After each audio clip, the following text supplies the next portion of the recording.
함께 우리 신앙을 고백하시겠습니다. 나는 전능하신 아버지 하나님 천지의 창조주를 믿습니다. 나는 그의 유일하신 아들 우리 주 예수 그리스도를 믿습니다. 그는 성령으로 잉태되어 동정녀 마리아에게서 나시고 본디오 빌라도에게 고난을 받아 십자가에 못 박혀 죽으시고 장사된 지 사흘 만에 죽은 자 가운데서 다시 살아나셨으며 하늘에 오르시어 전능하신 아버지 하나님 우편에 앉아 계시다가 거기로부터 살아있는 자와 죽은 자를 심판하러 오십니다. 나는 성령을 믿으며 거룩한 공교회와 성도의 교제와 죄를 용서받는 것과 몸의 부활과 영생을 믿습니다. 아멘. 찬송가 85장을 함께 찬양하시겠습니다. 찬송가 85장입니다.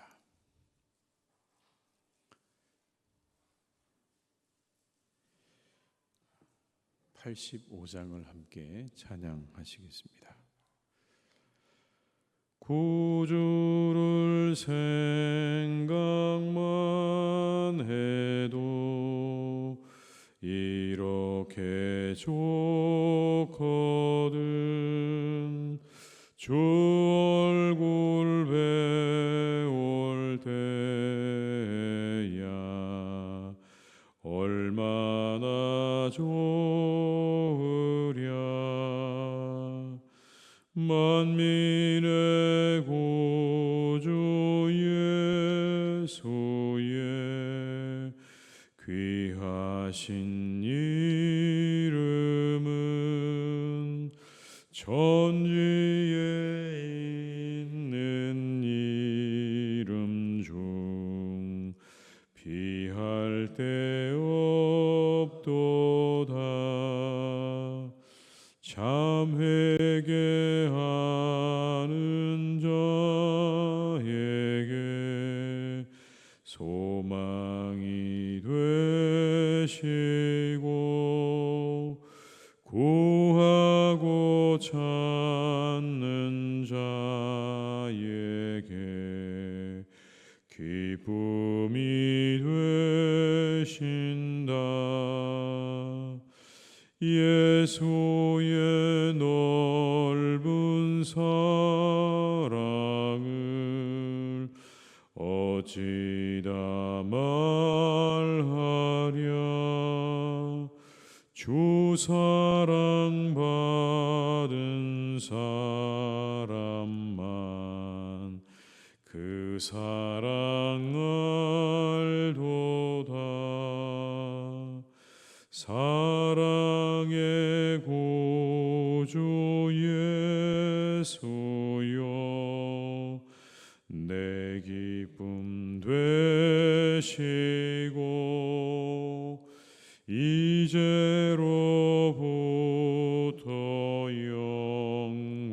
영원히 영광이 되소서.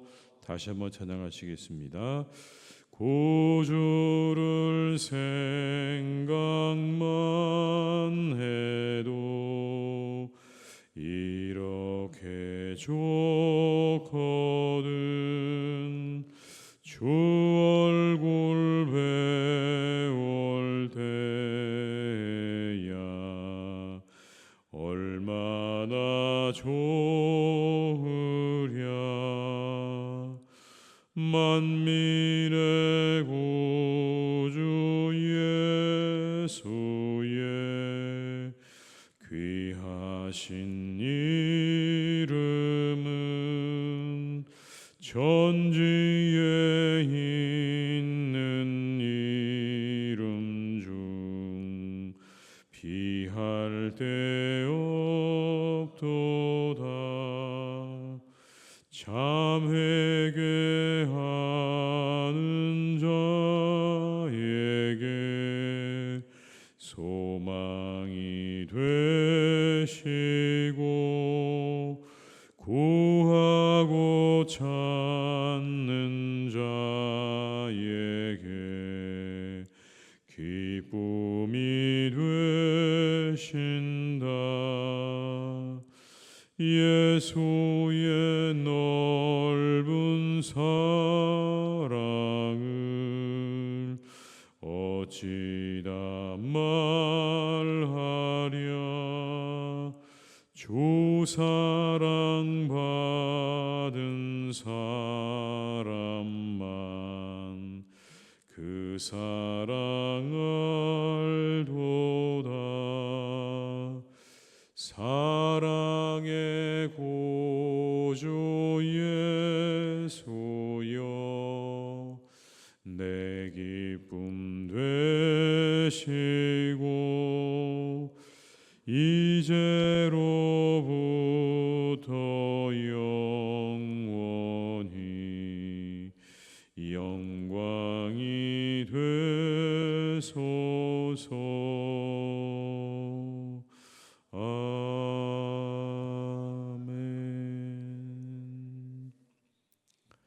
스가랴 6장 9절에서 15절의 말씀입니다. 구약성경 1317면에 있는 스가랴 6장 9절에서 15절의 말씀입니다.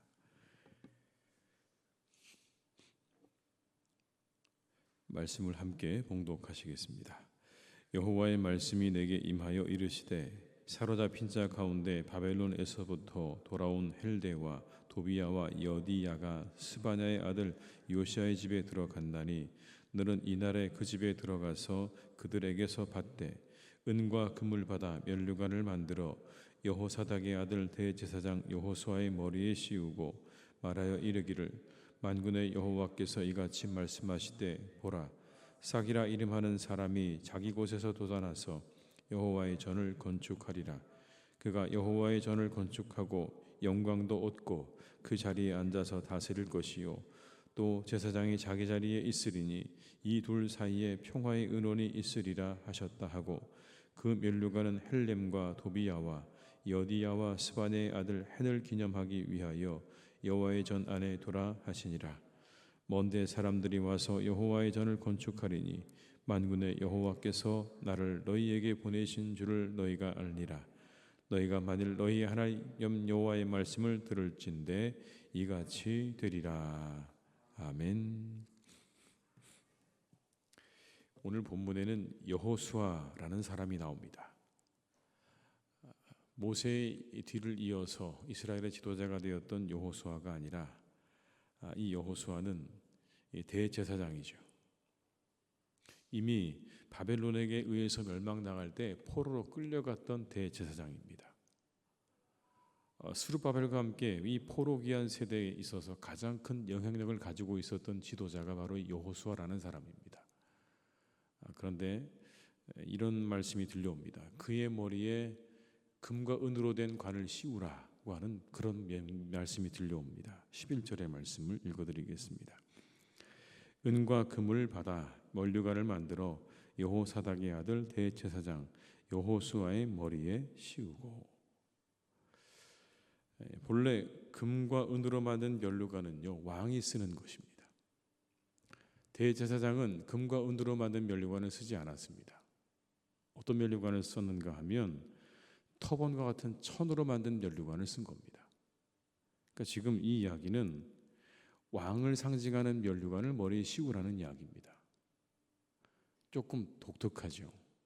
이 사람은 분명히 대제사장인데 하나님께서 말씀하시기를 왕을 상징하는 면류관을 머리에 씌우라고 하시는 겁니다. 왜 이렇게 명령하셨을까에 대해서 많은 주석가들은 이렇게 말합니다. 오늘 여호수아를 통해서 하나님께서 뭔가를 보여주시기 원했다는 겁니다. 그 사람을 높이거나 그 사람에 대해서 뭔가를 하시려는 게 아니라, 그의 머리에 왕이 쓰는 면류관을 씌워주신 이유는 그걸 통해서 뭔가 하나님께서 보여주시기 원했는데, 그게 뭐냐면 장차 오시게 될 메시아가 어떤 분인지를 보여주셨다는 겁니다. 장차 오실 메시아, 그분은 제사장이자 동시에 왕이라는 겁니다.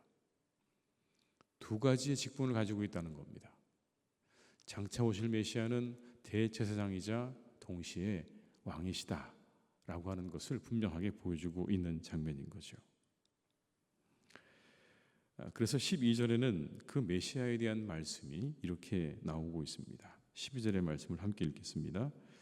말하여 이르기를 만군의 여호와께서 이같이 말씀하시되 보라 싹이라 이름하는 사람이 자기 곳에서 돋아나서 여호와의 전을 건축하리라. 아멘. 싹이라 이름하는 사람이 자기 곳에서 돋아나서 여호와의 전을 건축할 거다. 예언이죠. 여기 나오는 싹이라는 말, 이미 예레미야도 이렇게 이야기한 적이 있습니다. 다윗의 혈통 가운데서 의로운 한 싹이 나서 그로 하여금 정의와 공평으로 행하게 하실 것이다. 이미 싹이라고 하는 건 누구에 대한 이야기냐면 메시아에 대한 이야기입니다. 예레미야 선지자도 그렇게 말했고 오늘 이 스가랴도 싹이라고 이야기하고 있죠. 선지자들이 이야기하는 공통된 것은 이 땅에 싹이 날 것이다, 메시아가 올 것이다라는 걸 이렇게 말씀하고 있는 겁니다. 그런데 이렇게 말하죠. 자기 곳에서 돋아난다라고 말합니다. 자기 곳에서 돋아난다. 이 이야기는 하나님께서 정해주신 곳에서 태어나실 것이다라는 이야기입니다. 그 메시아는 하나님께서 정해주신 곳에서 태어나실 텐데 그 태어나는 장소가 비천하다는 걸 의미하는 겁니다. 예수님께서 태어나실 곳이 아주 비천한 곳이라는 겁니다. 여러분 싹이 어디서 납니까? 싹은 아무 데서나 나죠. 틈만 있으면, 땅만 있으면 나오는 게 싹이 아닙니까? 마치 그것처럼 예수님은 그렇게 이 땅에 아주 비천한 곳에 아무나 태어날 수 있는 그런 곳에서 예수님은 태어나실 것이다. 메시아는 그렇게 올 것이다 라고 하는 예언을 이렇게 말씀하고 있는 겁니다. 그런데 그 싹이 무엇을 합니까? 말씀에 의하면 여호와의 전을 건축할 것이다 이렇게 말씀하세요. 여호와의 전을 건축할 거다. 여기 나오는 여호와의 전은 두 가지 정도 의미가 있습니다. 첫째는 예수님의 몸 자체를 말하는 겁니다. 두 번째는 그리스도의 몸된 교회를 의미하기도 합니다. 그렇다면 여기 나오는 이 말씀, 여호와의 전을 건축하신다는 이 말씀은 두 가지 의미입니다. 첫째는 예수님께서 죽으시고 부활하실 것에 대한 말씀인 겁니다. 자신의 몸을 건축하리라, 죽으시고 3일 만에 부활하실 것을 이렇게 말씀하고 있는 것이고, 또 다른 하나는 그리스도의 몸된 교회가 메시아가 오게 되면 그 이후에 탄생하고 그리고 번성해 나갈 것을 이렇게 말씀하는 겁니다. 정확하게 이 스가랴에 의해서 메시아에 대한 말씀이 전해지고 있는 겁니다. 이 땅에 메시아가 올 텐데 그 메시아를 통해서 우리에게 구원이 주어질 것이고 그분은 죽은 후에 3일 만에 부활할 것이고 그 이후에는 이 땅에 교회가, 몸된 교회가 시작될 거다라고 하는 예언을 이렇게 말씀하고 있는 겁니다. 그런데 그것으로 끝이 아닙니다. 13절의 말씀을 한번 같이 읽어보시겠습니다. 그가 여호와의 전을 건축하고 영광도 얻고 그 자리에 앉아서 다스릴 것이요 또 제사장이 자기 자리에 있으리니 이 둘 사이에 평화의 의논이 있으리라 하셨다 하고, 여호와의 전을 건축한 거로 끝난 게 아니고 그 다음에 뭐라고 말씀합니까? 영광도 얻고 그 자리에 앉아서 다스릴 것이다. 여러분 다스리는 거 누가 하는 겁니까? 왕이 하는 거죠. 하나님의 보좌 우편에서 세상을 다스릴 것이라는 그 말씀인 겁니다.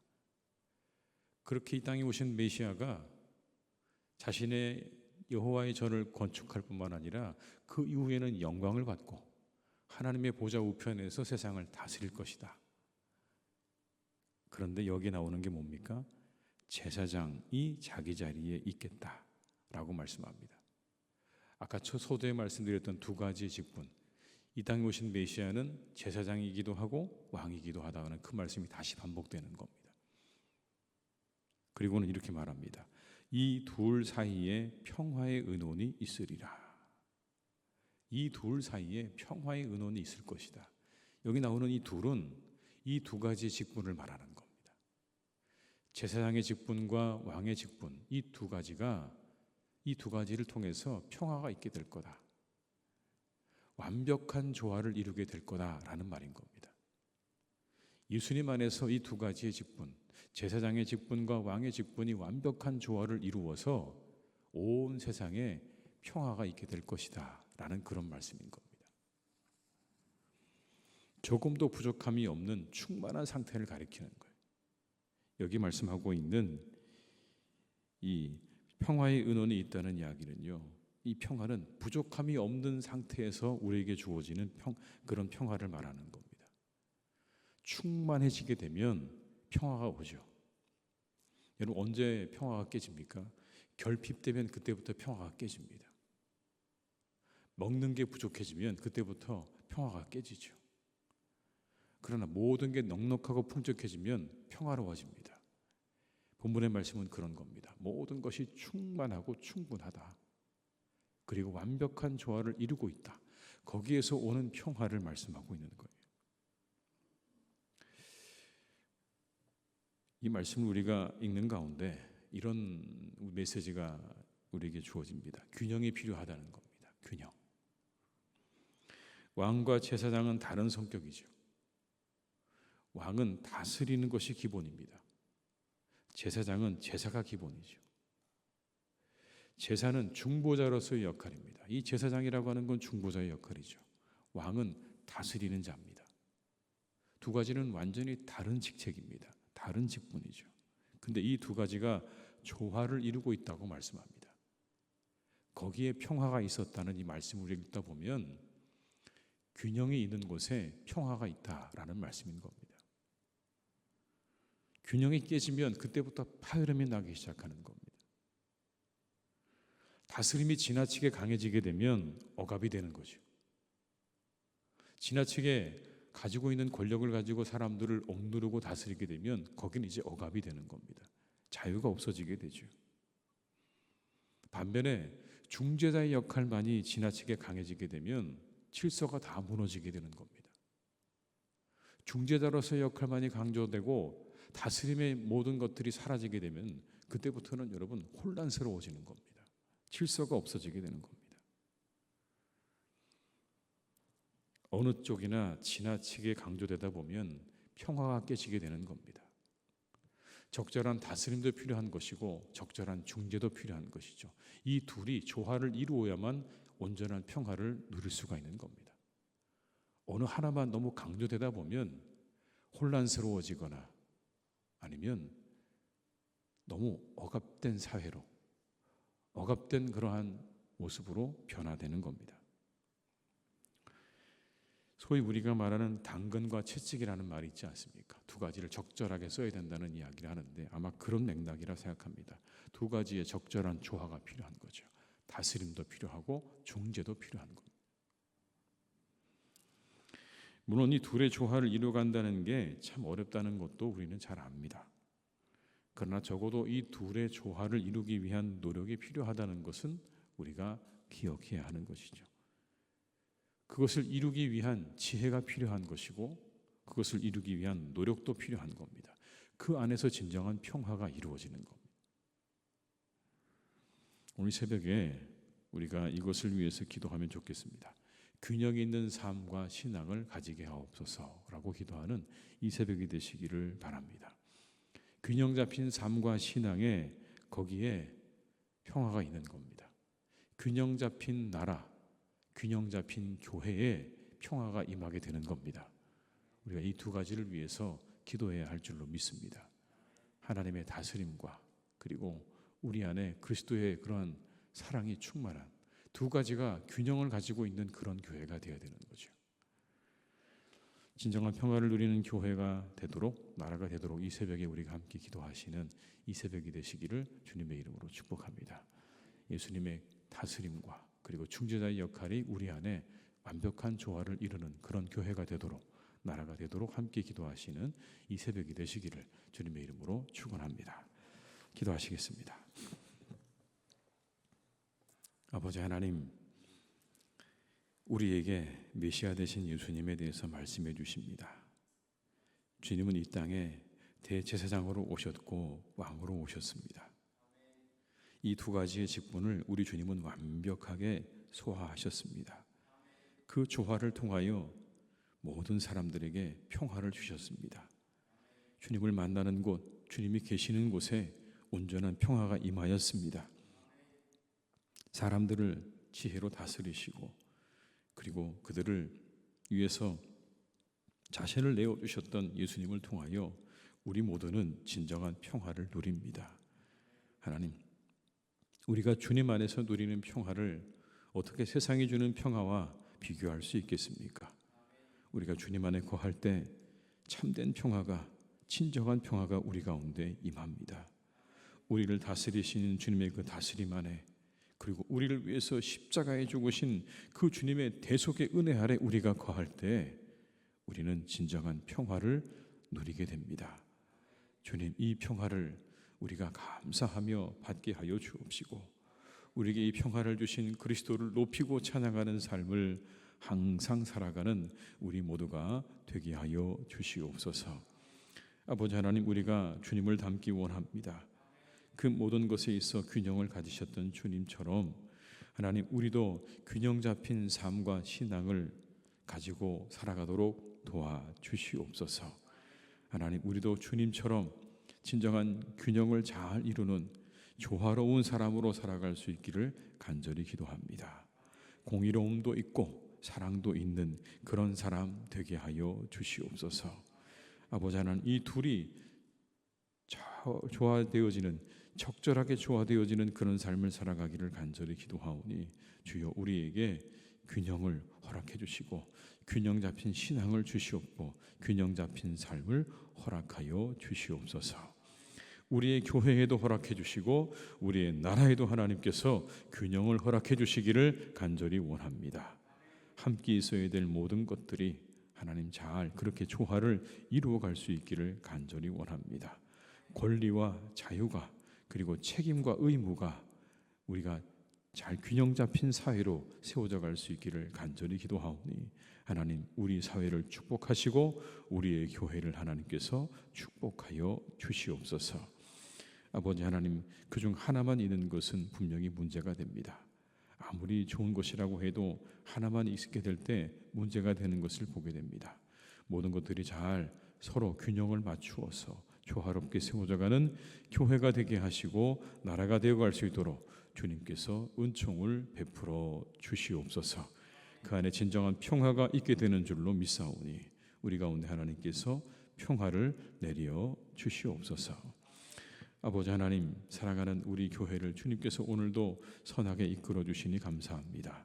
하나님의 은혜 가운데 하나님의 교회를 든든하게 세워 주옵시고, 아버지 하나님의 교회가 믿음 안에 세워지게 하시고 말씀 위에 세워지게 하시고 그리고 은혜 위에 세워지는 놀라운 축복을 베풀어 주시옵소서. 하나님, 사랑하는 하나님의 교회가 그렇게 세워져 갈 것입니다. 말씀 위에, 은혜 위에, 찬양 위에, 기도 위에 세워져 가는 교회가 되게 하셔서 온 세상의 사람들이 찬양의 소리를 듣고 말씀의 소리를 듣고 이곳으로 모여드는 그런 교회가 되게 하여 주옵시고, 우리 영혼이 말씀과 기도와 찬양으로 충만하여져서 그 충만함으로부터 오는 기쁨과 즐거움으로 차고 넘치는 복된 교회가 되기를 간절히 기도하오니 주여 우리 교회를 축복하여 주시옵소서. 영혼의 만족함과 기쁨으로 충만한 교회가 되게 하여 주옵시고 감사로 충만한 교회가 되기를 간절히 기도합니다. 주님, 우리 가운데 역사하시고 우리 가운데 함께하여 주시옵소서. 아버지 하나님, 사랑하는 우리의 교우들을 주님께서 지켜주시기를 원합니다. 건강하게 하시고 새롭게 하여 주시옵소서. 날마다 아버지 하나님, 그 삶 가운데 감사와 기쁨으로 충만한 삶이 되기를 간절히 원합니다. 감사와 기쁨으로 충만하게 하시고 기도로 충만하게 하여 주시옵소서. 아버지 하나님께서 주시는 기쁨과 즐거움 속에, 그 은혜 속에 언제나 감사하며 기뻐하는 하루하루의 시간을 보낼 수 있기를 간절히 원하오니 때로 하나님, 우리 앞에 보이는 현실이 어려울 때라도 더욱 기뻐하게 하시고 더욱 감사하게 하시고 더욱 기도하는 우리 모두가 되게 해 주시옵소서. 아버지 하나님, 때때로 어려움을 당하는 우리의 교우들도 있습니다. 참으로 하나님, 왜 이러한 일이 내게 생겼는가, 아무리 생각해도 하나님 그 이유를 알 수 없는 일들을 당하는 우리의 교우들이 때때로 있습니다. 육신의 질병으로 또 하나님 여러 가지 사고로 또 하나님 마음의 고통으로 그렇게 힘들어하는 우리의 교우들을 기억하시고 하나님 그들을 그 모든 위태로운 곳으로부터 건져주시기를 간절히 원합니다. 그 질병으로부터 그 고난으로부터 고통으로부터 우리의 교우들을 하나님 다 건져 주시옵소서. 구원하여 주시옵소서. 깨끗하게 아버지 하나님께서 치료하여 주시옵시고 아버지 그 모든 고난이 속히 지나가게 도와주시옵시고 새날이 찾아오게 하실 줄로 믿사오니 그 주신 새날을 통하여 감사하며 기뻐하는 은혜가 우리의 교우들에게 있게 하여 주시옵소서. 주님 축복하여 주시옵소서. 아버지 하나님 사랑하는 우리나라를 주님께서 선하게 이끌어 주시기를 간절히 기도합니다. 우리나라 가운데 함께 하셔서 공의가 세워지는 나라가 되게 하여 주옵시고 아버지 하나님의 은혜가 충만한 그런 나라가 되기를 간절히 원합니다. 모든 것이 균형 잡힌 나라가 되기를 간절히 원하오니 주께서 우리나라를 축복하셔서 공의와 자유가 아버지 하나님 조화로워진 그런 나라가 될 수 있도록 주님께서 은총을 내려 주시옵소서. 아버지 하나님께서 우리 모든 교우들과 이 하루도 함께해 주시기 원합니다. 그 발걸음 가운데 함께하여 주옵시고 그 모든 가정 가운데 함께해 주시기를 간절히 원하옵고 예수님의 이름으로 기도드립니다. 아멘. 각자 이 자리에서 계속 기도하시겠습니다.